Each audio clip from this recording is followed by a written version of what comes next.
The next thing we've got is our special guest, John Gorde from Forward Mechanical. Thanks for coming today, buddy.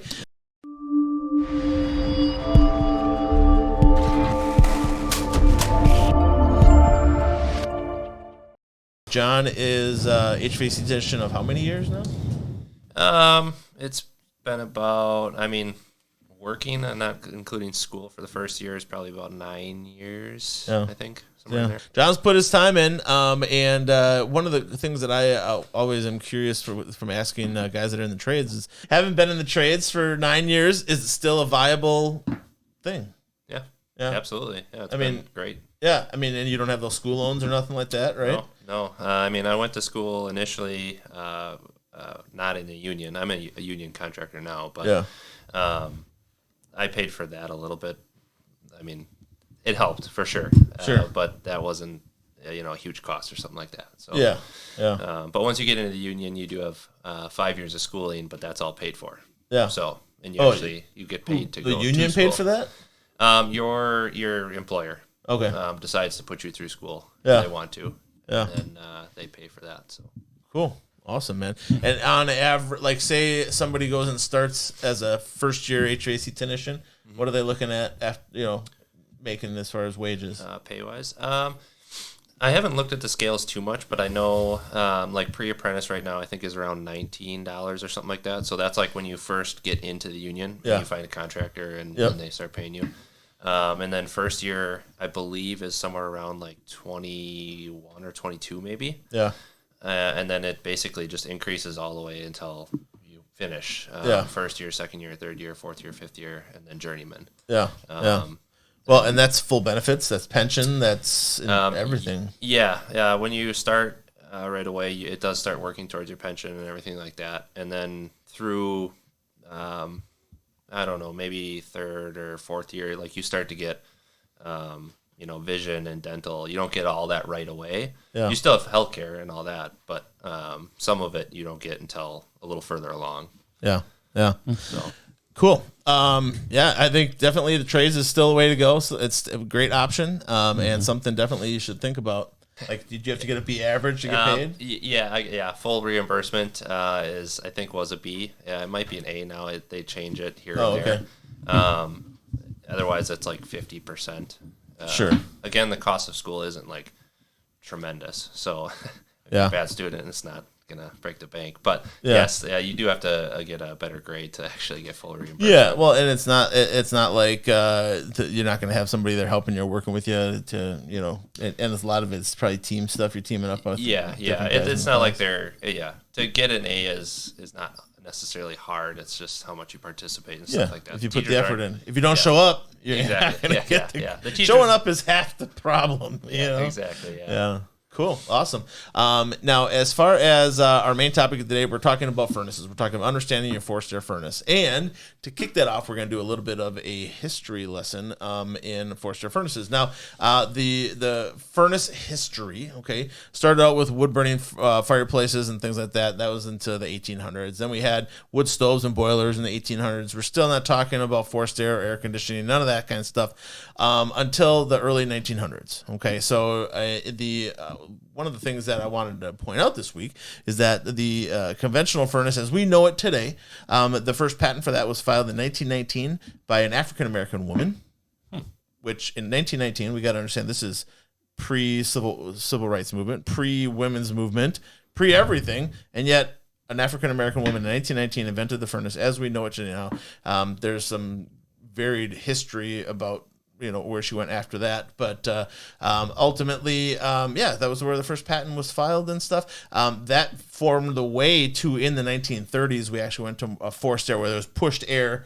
through ducts and things like that. Her initial one in 1919 was basically, it was just the heat was rising through the ductwork to move to the different parts of the house is what her thing. Now, eventually, somebody put a fan to that and made that a thing. There was also some varied pictures of her online. This was one of them. And there was another one of this one that's commonly used as well. There's a lady out there that kind of did some research on all this stuff and kind of debunked some of that stuff. But I don't know. Either way, she's an important woman in United States history, and she deserves to be talked about. So now, as we get into our furnaces as we know them today, there's lots of different parts, lots of different moving pieces. Hence, you need an intelligent technician to work hard for you to make sure that you're taking good care of your system, and also that your system is going to make your house comfortable for you. Okay. Now, as far as the place where most people interact with their furnace on a day-to-day basis, your thermostat. Right, lots of different kinds of thermostats. You can get smart thermostats and mechanical thermostats and mercury-driven thermostats. Which is kind of an old school thing. But the thermostats are going to send a signal to the furnace to do what, John? Give it a call for cooling, heat, fan, whatever temperature you're looking for. Yeah, the thermostat can just turn the fan on. It can turn the burners on. It can turn the air conditioner start running and stuff. And it basically sets a sequence of activities for the furnace to do to make your house more comfortable. The burners, typical house, 3-burner system for your average 2,000 square foot house, 3 or 4. Yeah, probably 3 or 4. Yeah, 60 to 80,000 BTU. Yeah, if you had an apartment or something and it's only 1,000 square feet, it might only be a 2-burner system. Right, really big 100,000 BTU might be a 5-burner, I think, maybe at the most. Generally, they're 5. Yeah. And then in that burner, it's going to basically have a heat exchanger, a secondary heat exchanger, and what it does is the burner blows the fire or flame into the tube, and then that tube is insulated from the air that runs over the outside of it, so that the carbon monoxide and stuff can't get into the air that's going to be pushed out to the house. And then that tube goes through a series of pipes that it heats up, and then the air runs over those hot heated up pipes and goes out into the house. Those heat up pipes are what we're talking about with the heat exchangers. I have a picture of a cracked or damaged one here. You can kind of see what that looks like. That's really bad crack. But yeah. So here's kind of how the system works. So Tammy's got the computer up there. You can see where we have the blue lines here, where the air is getting drawn back to the furnace as room temperature. Goes in here, goes over the burners, goes over the heat exchanger, comes out as heated air. Now this works the same way with cooling, except your burners aren't running. Your A coil, this kind of angled shape piece here, is actually doing the cooling. And then the blower is what's moving the air. So the blower is on the bottom down here. Usually they're like barrel. Yeah, it's kind of like a squirrel cage motor is what they call them, Yeah, so if you can imagine a mouse or a squirrel running around that circle or a chipmunk, or whatever in your cage or whatever, getting some exercise, that's what it looks like. But it's got fan blades on it that actually pushes the air out. Yeah. And the nice thing about those is they last a really long time, and that's why they kind of use those, right? I mean, they really don't. They don't fail too often. If you use the bladed, where it's got just like the 3 blades on a fan, you wouldn't get as much air volume because this thing has probably 100 blades on it? Yeah, a lot. Yeah, it's a wheel with a bunch of little fins like all the way around it. So so there's a lot of blades there moving, and then that pushes the air through the ductwork. The ductwork basically is the metal ductwork that you see in your basement and stuff. You have your return and your supply, and then sometimes you'll have extra air intake if necessary for like a makeup air, right? Sure. From the outside, fresh air. Yeah, fresh air intake. That's not always required. I think that's part of the balancing of the system and stuff, right? Yeah, that and just if people want fresh air, because I don't think residential homes require fresh air intakes. Mm-hmm. Yeah, it's an option, right? Exactly. Yeah.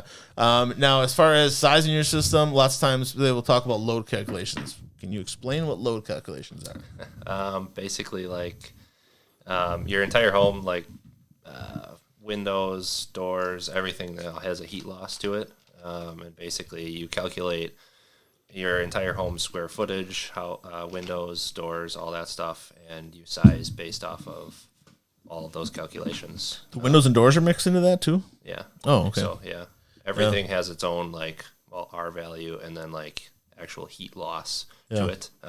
Myself, I don't do a lot of that because it's more sales and whatnot. But I mean, we've gone through it in school and stuff like that. So I've done a little bit of it. Would you recommend fresh air intake or not?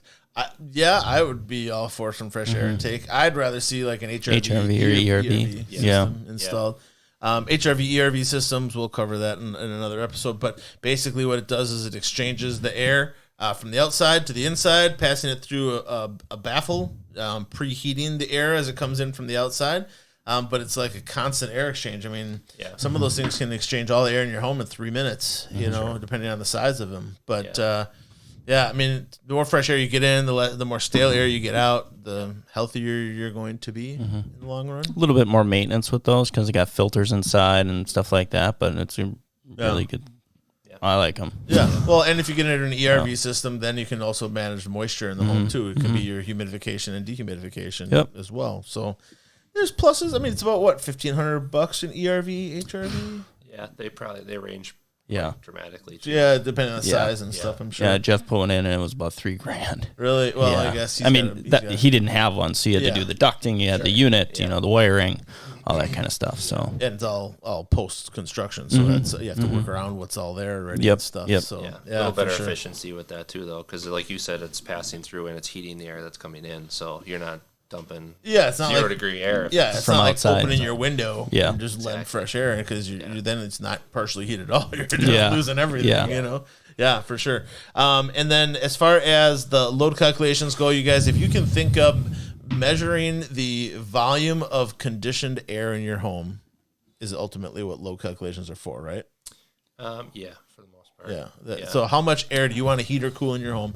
And that's going to determine the size of your furnace. So how many BTUs your furnace and your air conditioner need to be, so that they can not only heat and cool your home efficiently and effectively. What happens if you have too big of a furnace? It's short cycles. It's just hard on the equipment, and basically you're not getting that efficiency out of it. Yeah. It'll probably do okay, but it might get too hot, or it'll obviously so short cycling, it'll just come on, come off. Yeah, and that extra wear and tear. Yeah, I had a 1,000 square foot house that had an 80,000 BTU furnace in it. So in order to get it run, they cut a hole in the bottom of the return duct in the basement. So it's literally drawing from this high off the ground in the basement to get it to run. And I mean, that place, it heated up in about 2 minutes. That's twice the size of it.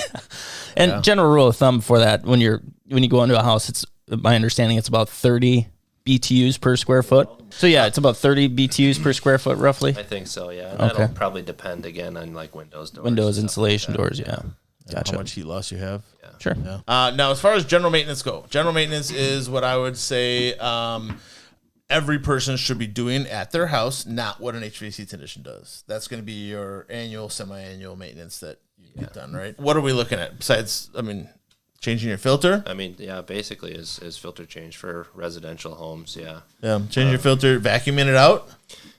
If you want to. If it's really dirty, generally, like most homes, if it's a relatively clean house, like it doesn't get that bad. That's what your filter's for, and it's gonna take all that dust out mostly. So.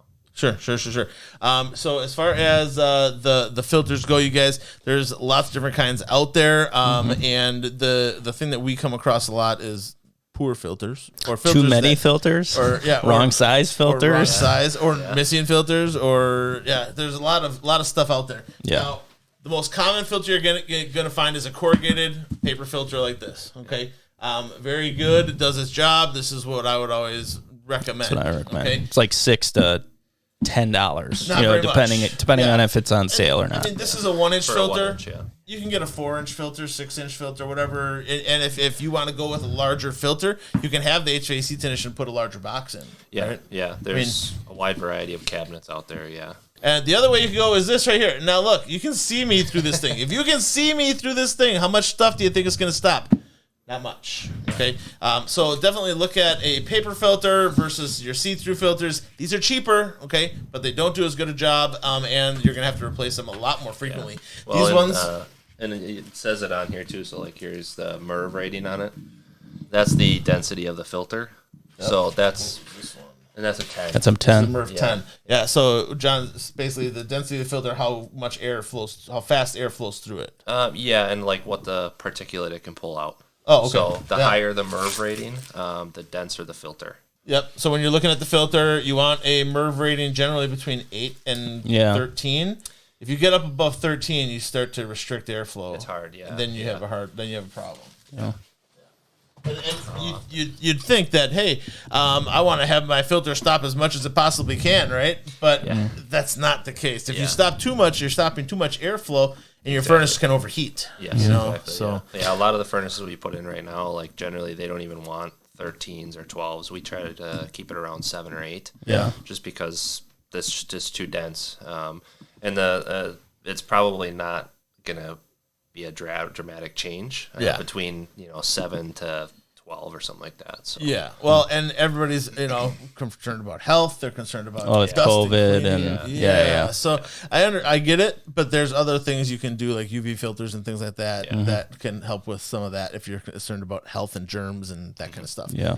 But a MERV too high would get into like HEPA filters or be like like real bio places and stuff, might get into that MERV 18 and stuff like that, but that's not for your residential home. You're just looking to cut down on the dust in your home, cut that and keep your furnace nice and clean and that kind of stuff. With a 1-inch filter like that, what are we looking at change rate? I tell them every 3 months. Now, if you come to my house, I got a 80-pound Siberian Husky and a 70-pound Retriever. I got kind of like the Wild West over there. I got tumbleweeds running around. And I change mine like every month. I check it, but I generally tell everybody, once a quarter, every 3 months. And then the thicker filters, 4 to 6 inch, I always tell them 6 months. Basically when the clocks change. You can also get them on Amazon, set up as a reoccurring charge. And when it shows up, put the darn thing in. Filters.com too. There you go. Get them in bulk. You can buy like 10 or 12 of them at a time and save some cash that way too. So just got to remember to put them in then. Exactly. That's the thing is remembering to put them in. Quick tip. When you're putting your filter in, take a piece of painter's tape, put a piece of painter's tape on the top and fold it over so there's a tab hanging off and put one on the bottom. And that way it makes it easy to get in and out of your opening in your furnace. 'Cause sometimes those furnace slots are pretty tight. Yeah, they're hard to get in and out. Yeah, and some of the more expensive filters actually have thumb holes and things, for grabbing it. Can I have that filter again? Which one do you want? Just the white one. Sorry, I didn't mean to cut you off. You can finish that. No, absolutely. What do you got? There's also an airflow direction on your filter. Important. There's an arrow on it for a reason. So one side has like a wire mesh so that it doesn't pull the filter basically off of the backing of it. Yeah. The arrow is pointing this way. So what John is talking about, there's a wire mesh on the backside. You can feel it too. Yeah, you can feel it with your finger. And that should be facing your actual fan motor or your burners, like basically the bottom of your furnace cabinet, and the return air is going to be coming through this way, and then it's going to go up into your furnace through that side. Right. Yeah. If you have it the wrong way, you don't have the extra support. The other side, what John was saying, is it can collapse into the squirrel cage, and then you got a problem. Yep. Yeah. How do you feel about electric filters? They're not very popular anymore. Yeah, very popular. They've gone away. Yeah. More so like UV lights and ionizers we see now. So. Yeah, a lot of that for health reasons. Yeah. So electronic filters are. I see it as just an upsell for some HVAC technicians. I don't think it actually does what it's intended to do. And most oftentimes, the electronic filters, they don't get cleaned like they're supposed to. Because electronic filter is supposed to send electricity through the filter and attract everything with static electricity. Yeah, doesn't really work that well, And so even when it does, it requires cleaning regularly. So you have to turn the furnace off. You got to take it up. You got to clean it out. Make sure it's completely dry before you start sending electricity through it again. And then you got to. That's just the whole process.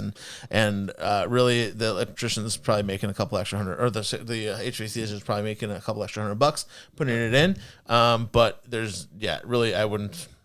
Ever suggest an electronic. This is just so much easier. When 3 months comes, you take it out. Put a new one in, throw this one in the garbage. And it does the job. It does the job. Yeah. It really, it's just, that's what it all comes down to. As far as furnaces go, there's lots of fuel sources. The most common today, natural gas, right? Mm-hmm. They do make electric furnaces, which are not very common and kind of expensive to operate. They have propane furnaces, which is if you live in an outlying county or something where you don't have a natural gas service, propane works. And most furnaces can be converted over to propane. It's just a kit you have to install. Just like an oven. Right? Yeah. And then back in the day, there used to be coal furnaces, which is not used anymore. I don't think I've seen them anywhere. We've gone into houses where we've seen coal chutes. Coal chutes where they used to shovel the coal down in the basement or have a separate room, that had black marks all over it, from the rock and coal that was coming in.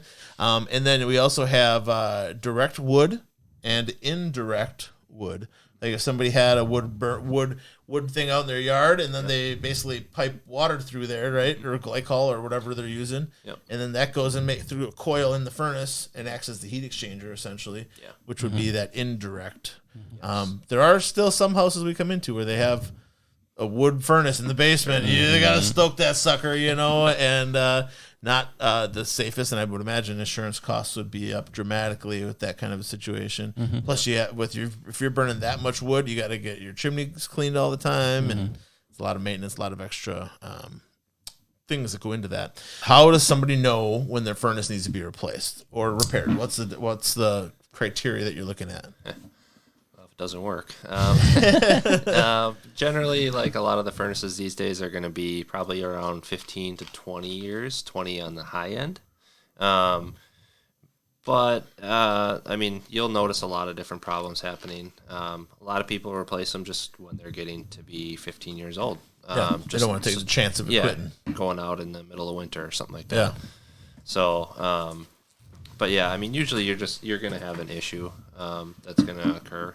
Secondary heat exchangers are probably the biggest right now.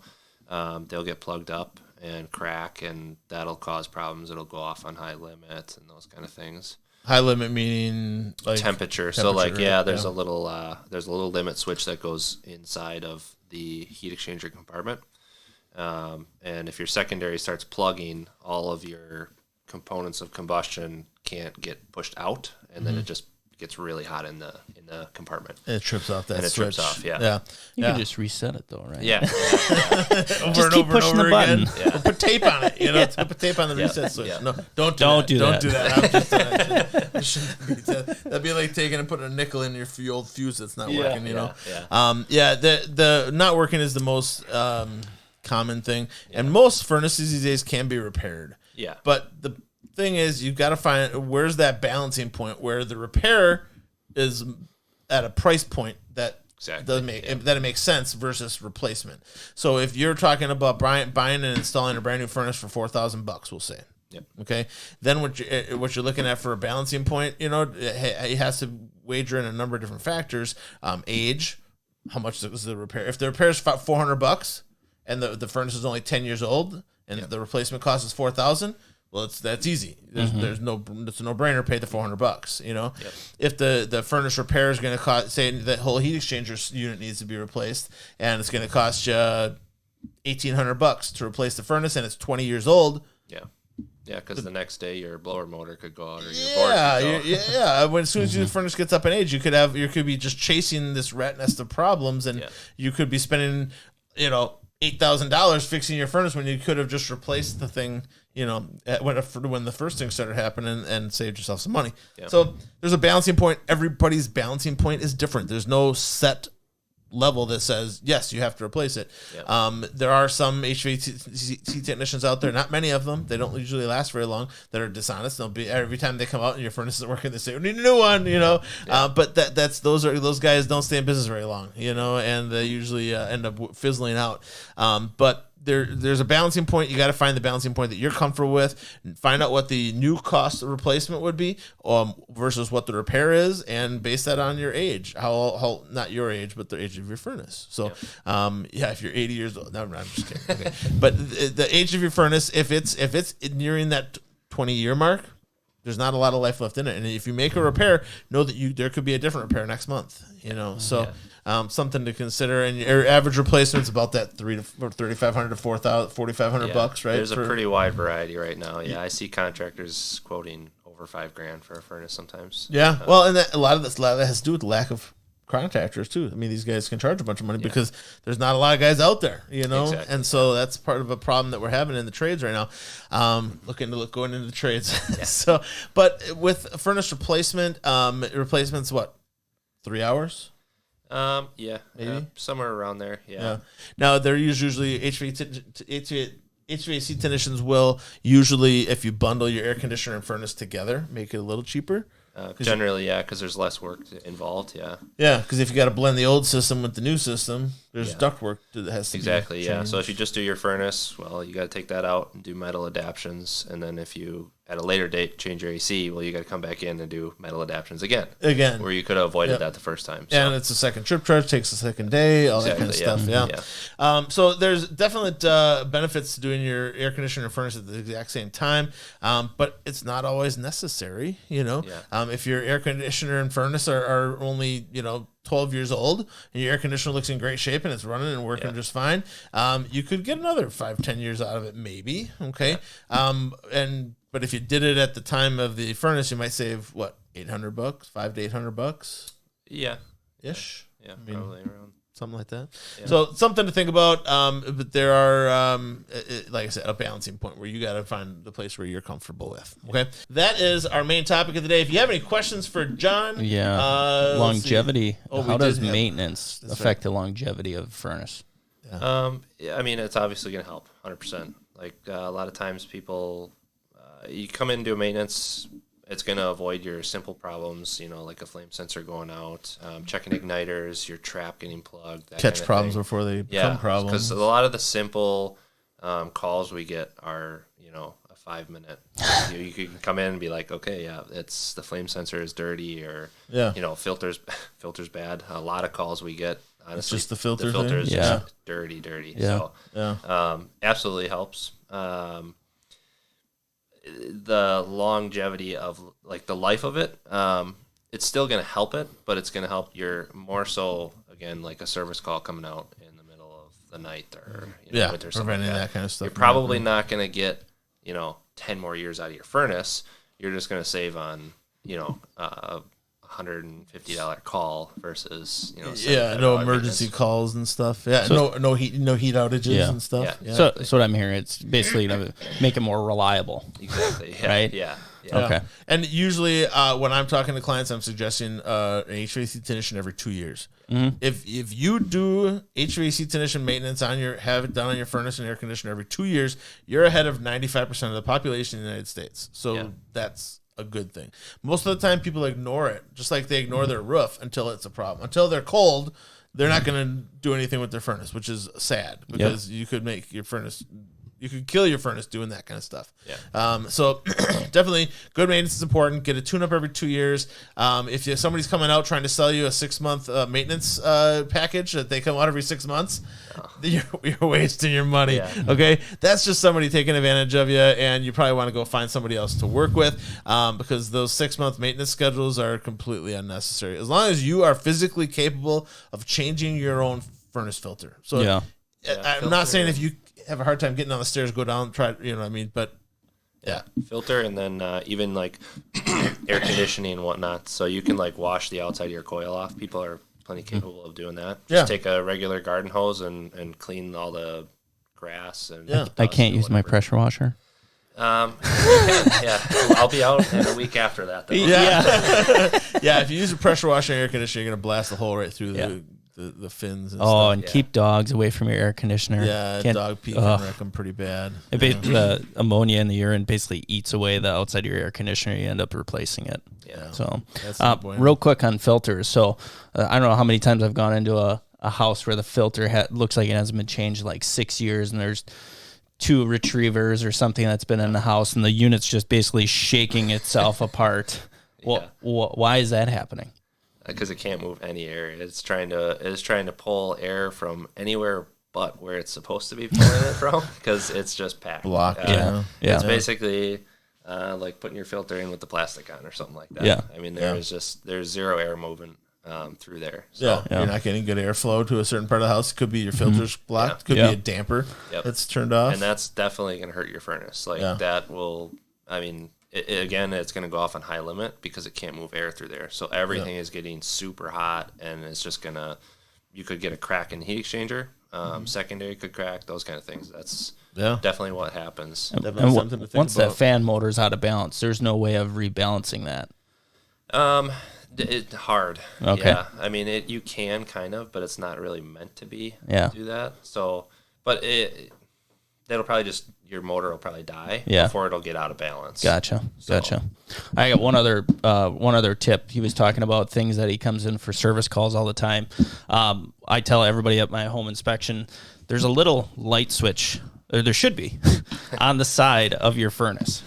And if that light switch gets tripped to the off position, you're not going to have heat or cool air in the house. So if your furnace is running and then all of a sudden it just stops running and somebody was in the basement, like kids, they like to do this like Christmas time. It looks like a light switch that you would turn off the lights or whatever, but it's not. Yeah.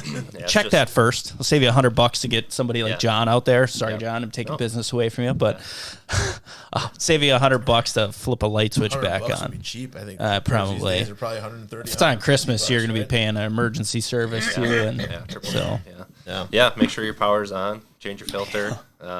Most furnaces have like little LED displays at like the bottom panel, and somewhere in the book or whatever gives you a pretty good idea of what might be happening. A code type of thing. Yeah, exactly. Yeah.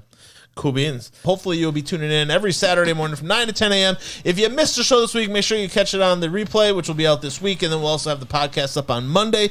Like us, subscribe to us, help us out, people. We're growing this thing. We got 160 some subscribers now. Let's hit 170 by next week, all right? Make sure you're hitting that subscribe button. Share it with your family and friends. There's lots of good information that we present to help you better maintain and take care of your home.